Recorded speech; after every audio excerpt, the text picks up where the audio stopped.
Hey guys, what the heck is going on? So today I wanted to show you guys my updated version of Gravekeepers. Man, Gravekeepers are amazing. They are probably one of my favorite decks ever, and you know, they're part of Yu-Gi-Oh's history, right?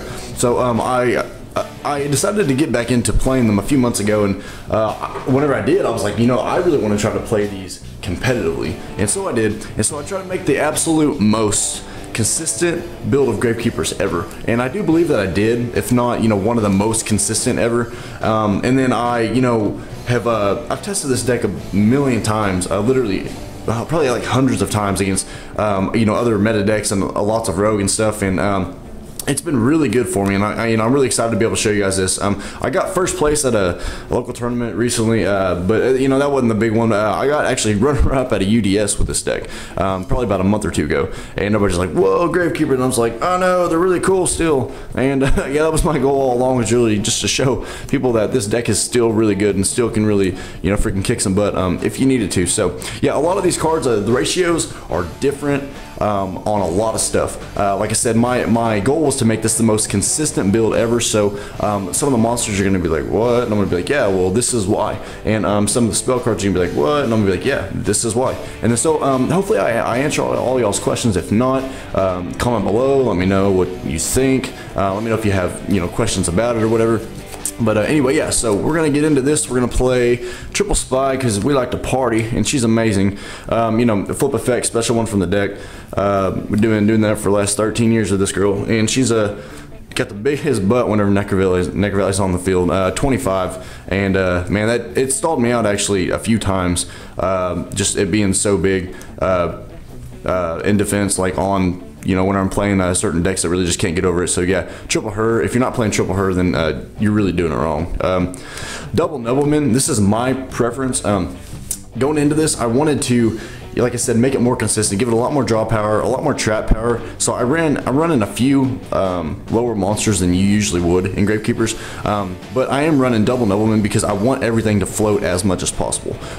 Yeah, whenever Nobleman is destroyed by battle, you can special summon Spy or any of them face down to defense, and then Spy can special summon Nobleman, and none of them are a once per turn. And that's the good thing about Gravekeepers, is none of their effects are once per turn at all. Descendant, Recruiter, Commandant, none of them. So yeah, Triple Spy and Double Nobleman, that's just really good for floating. That's actually, and it thins out your deck so good. So yeah, so like if you're ever kind of caught or whatever, and say they want to attack into that, just go into this will go back into that, and vice versa, and you can literally float like 4 or 5 times that turn. Double Recruiter, I wanted to run double because I feel like triple was just kind of too much for this. Triple Spy, like I said, was kind of the only really good, really one that I wanted to run triple of, except for another one, just because I don't know, I really just felt like I wanted to kind of keep the monster count low, like I said, and really just kind of put a whole lot of draw power in this deck, along with you know, just a crazy trap lineup. So one Descendant, because he can be searched by a ton of different ways. He can be searched by Recruiter, he can be searched by Spy, Spy can be searched by Nobleman, and then Nobleman can be searched by Recruiter. It's just, there's so many different loops that you can do with it. So and Descendant's not too good with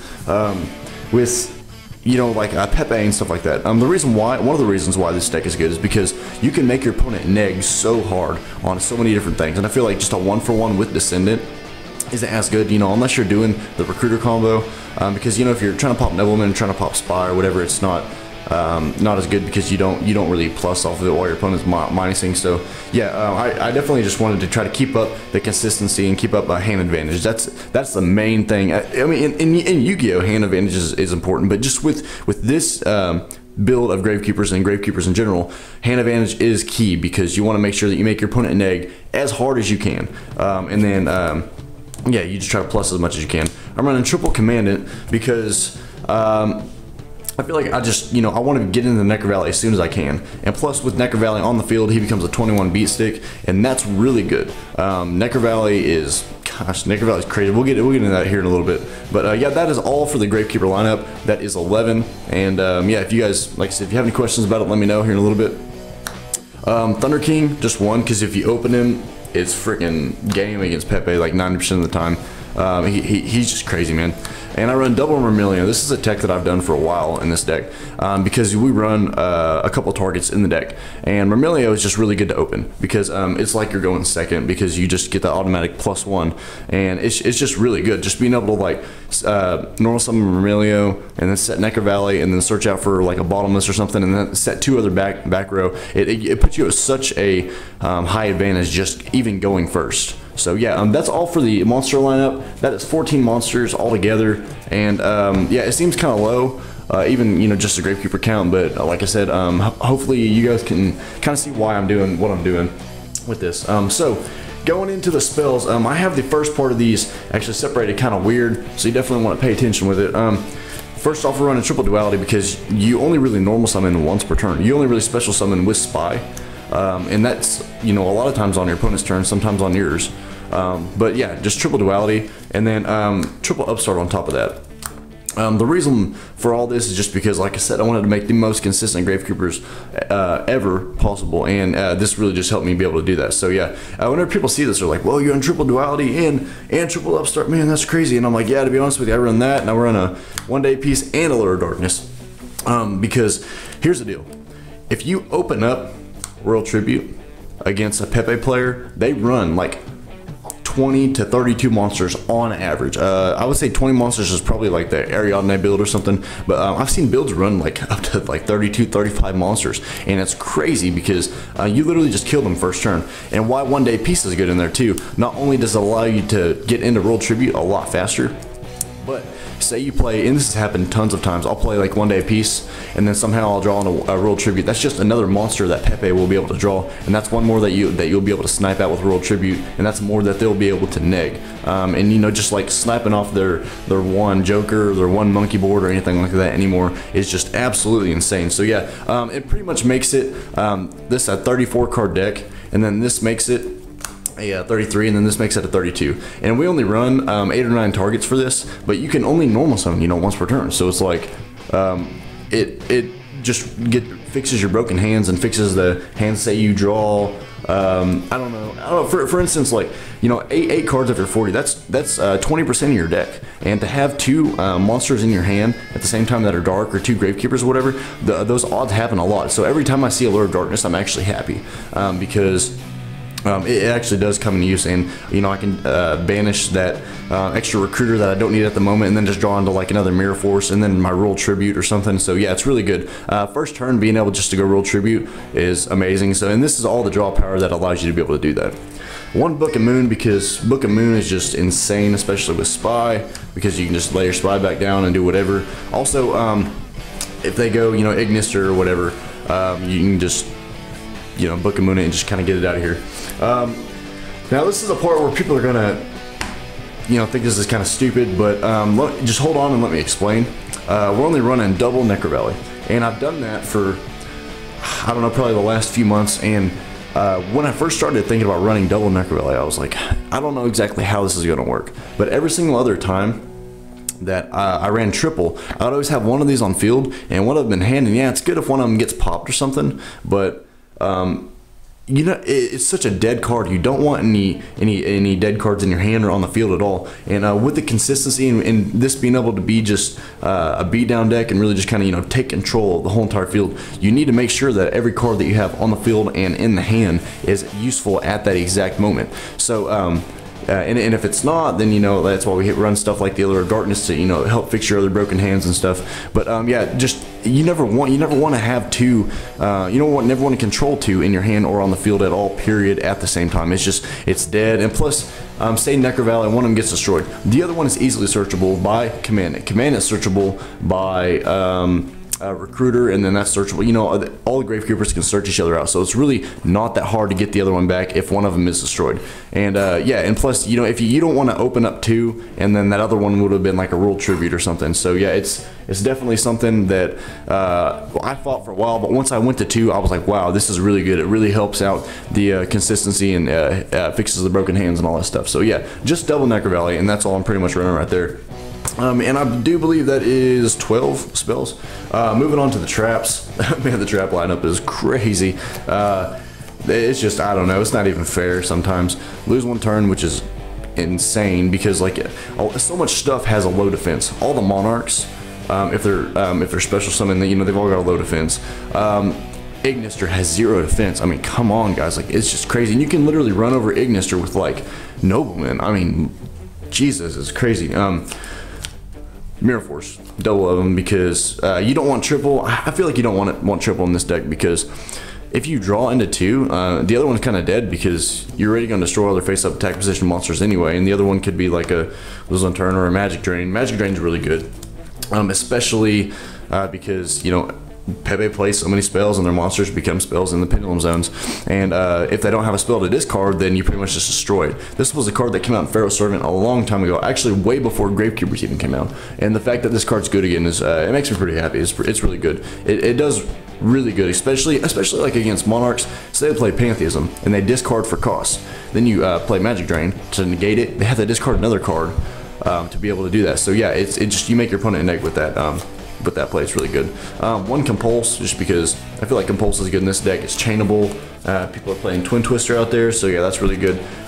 1 Vanities, and then we play the 2 targets for a Myrmilio. We play 2 because you don't ever want to have a Myrmilio and then just be like, oh, I don't have a target for it, so that really defeats the purpose. I like Trap Tricks because I know it's kind of a 1-for-1, but it really does help a lot. Bottomless. Another reason why Bottomless is really good is just because you can, you know, negate their Pendulum Summon, especially against like Pendulum Magicians or something. Here's something else too that helps you gain so much advantage. The other 3 traps we play are Solemn and the 2 Greenhorn, because you can literally just negate their whole entire Pendulum Summon, and it's just crazy. And then Greenhorn, I decided to play it over other stuff because if they draw that extra card or whatever, you getting into Royal Tribute that next turn, I mean, you get into Royal Tribute more than you think you would, because like I said, this deck is just crazy consistent because Nobleman floats, and then Recruiter floats, and Spy will special summon into those 2. Commandant will float, and then you have you make a 31 card deck to begin with the 1 Day of Pieces, and the Upstarts and the Duality and all the Allure and all that stuff. So yeah, that is 40 main deck all together. And yeah, man, it runs so smooth. Yeah, if you guys have any questions about it, just feel free to let me know. We're gonna move into the extra deck real quick. Now I'm gonna start off with stuff that is kind of just staples for you know, level 4 decks just in general. This one especially for Gravekeepers, Master Key Beetle. But these 3 are just, you know, Honor Arc, Castell, and Dark Rebellion Dragon, and you know, it's just kind of, like I said, a staple. That's really good, you know, like with like your Vanities or your Necro Valley Lock or something. Gargoyle Samurai, he doesn't come in handy a whole lot because, you know, say you have like 2 Commandants on the field or something, and they're like 1,600 each, or with 21 with Necro Valley, and you don't want to like exceed into this guy and then attack, because you're better off just attacking with the 2 Commandants because it's kind of higher. But like say you don't have Necro Valley, then it does kind of help out, and that's really just to kind of help push for game every once in a while. I go into him not very often, but I'm glad he's there whenever I do have him. Now we run these because this helps you out, being able to help get a lot more damage. You know, they're all a lot of the Gravekeepers are spellcasters, so you're able to just, you know, say you have like a Spy and Commandant, you can like overlay for that. And what's really cool is you can make like your Recruiter attack twice, and then at the end of the battle phase, after doing the extra 34 with Recruiter goes to grave, and then you get to search with Recruiter. So that's just a really good combo right there. Next we have our toolbox, so to speak, of just kind of extra burn monsters that we want to get to in the very end of the match. So yeah, we have Black Ship, Nightmare Shark, Heartland, and then Gargoyle Cowboy. And now either of these 2 with this is really good because it just allows you to do 4K damage. Now these ones are the ones that we go into a lot more than the other ones. One is Papal Operative. Because of lose 1 turn, they're all going to be in defense. You can go this, and then at the next turn you can detach 1, turn it to attack, and then just knock the crap out of it. Zen Maester, because you can reset your Spy during the same turn and then flip it during the end phase. Evil Storm Nightmare, and then Acid Golem. This just is crazy because it's not a once per turn. You can detach 1, and then if say your opponent Pendulum summons for 5. This is in defense. It's got 1950. So you will like detach one, and then at the and whenever they pendulum summon for 5, you can like just turn all their monsters to face down defense position. So it's really good. And 1 acid golem because, you know, just for like to beat over something, and yeah, it's just really good. So all right, so moving on to the side, we run triple pendulum storm because usually your opponent's going to make you go second if they know you're playing Gravekeepers, because I don't want to have you set up like a crazy board with, you know, with like traps and stuff. What it does is you can destroy as many pendulum monsters or pendulum cards in either player's pendulum zone, and then destroy 1 spell or trap your opponent controls. So say you can destroy like both of their pendulums and their solemn strike, and it's really good. You just make your opponent a -2 on that. Light and Prism Mirrors because the only light that you run is Thunder King, and it really doesn't conflict with it a whole lot. That's really good against Monarchs, and what it does is you can just crash into it and it kills it before the damage step, kind of like Construct. You can side this in for anything pretty much except for Monarchs. Side this in for Monarchs and side this in for Monarchs. Mask of Restrict is really good. I feel like just having 2 is just kind of redundant because your deck is really good against Monarchs to begin with. So yeah, just adding that 3rd one in is really good though. Shared Ride because so many people add from their deck to their hand now, and Maxi, I feel like I would rather run this than Maxi right now because there's a lot of decks that aren't doing a crazy amount of special summoning, and it just comes to clutch a lot more. And this came in handy a lot whenever we were playing at the UDS, because I believe in 2 games I went into time because Gravekeepers is the slower match. So if you can steal the game 1, during the game 2, side out your upstarts, and you want to side these in because it just helps you get that extra damage, and people want to always try to, you know, attack with like their Crab King or something and just make them take that 3k. So yeah, it's really cool. And that is all for the side. And I appreciate you guys watching, man. Yeah, like I said, this deck is really fun. It's really cool, and I am glad that it's doing well again. And if you guys have any suggestions or whatever, let me know at the bottom. Until next time, we'll see you.